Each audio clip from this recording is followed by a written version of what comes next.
खामोश धागों की कहानी। छोटे से कमरे में धूप की एक नर्म सी लकीर फर्श पर फैली हुई थी। खिड़की के पास बैठी ज़ैनब के हाथों में कपड़ा था और उंगलियों में सुई।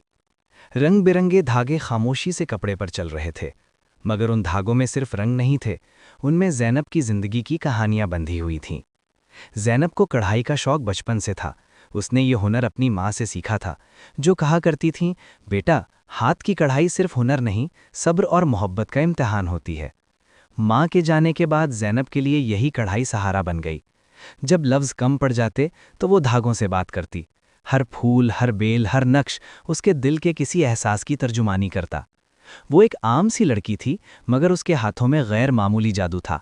मोहल्ले की औरतें उसके पास अपने कपड़े लेकर आतीं, कोई बेटी की शादी के लिए जोड़ा बनवाती, तो कोई किसी खास दिन के लिए। ज़ैनब हर कपड़े पर ऐसे काम करती जैसे वो उसकी अपनी कहानी हो। एक दिन एक सफ़ेद कपड़ा उसके पास आया, सादा, खामोश, बिल्कुल उसकी ज़िंदगी की तरह। ज़ैनब ने फैसला किया कि उस पर नीले और सुनहरी धागों से ऐसा नक्श बनाएगी जो उम्मीद की अलामत हो। वो दिन रात मेहनत करती रही। उंगलियों में दर्द था, आंखों में नींद, मगर दिल में अजब सुकून। जब कढ़ाई मुकम्मल हुई तो वो सिर्फ एक डिज़ाइन नहीं था, बल्कि एक एहसास था।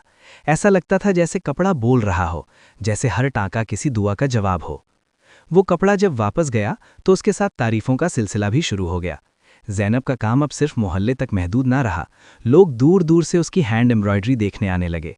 मगर ज़ैनब के लिए असल खुशी शोहरत नहीं थी, बल्कि ये एहसास था कि उसके हाथ किसी के चेहरे पर मुस्कुराहट ला रहे हैं। एक रात ज़ैनब ने अपनी माँ की पुरानी कढ़ाई को देखा। वही पुराने फूल, वही नफासत। उसकी आंखों में आंसू आ गए, मगर लबों पर मुस्कुराहट थी। उसे लगा जैसे माँ कह रही हो, देखा, मैंने कहा था ना, धागे कभी झूठ नहीं बोलते। ज़ैनब ने उसी रात फैसला किया कि वो इस हुनर को कभी मरने नहीं देगी। वो नई लड़कियों को कढ़ाई सिखाएंगी ताकि ये फ़न, ये मोहब्बत, ये खामोश कहानियाँ आगे बढ़ती रहें। क्योंकि हैंड एम्ब्रॉयडरी सिर्फ कपड़े को खूबसूरत नहीं बनाती, ये इंसान के दिल के ज़ख्मों पर भी खूबसूरती से टांके लगा देती है। अगर आपको भी इन खामोश धागों में छिपी मोहब्बत और मेहनत महसूस हुई हो, तो हमारे चैनल को सब्सक्राइब करें, क्योंकि यहाँ हर कहानी दिल से निकलती है और सीधा दिल तक पहुँचती है। दिल से।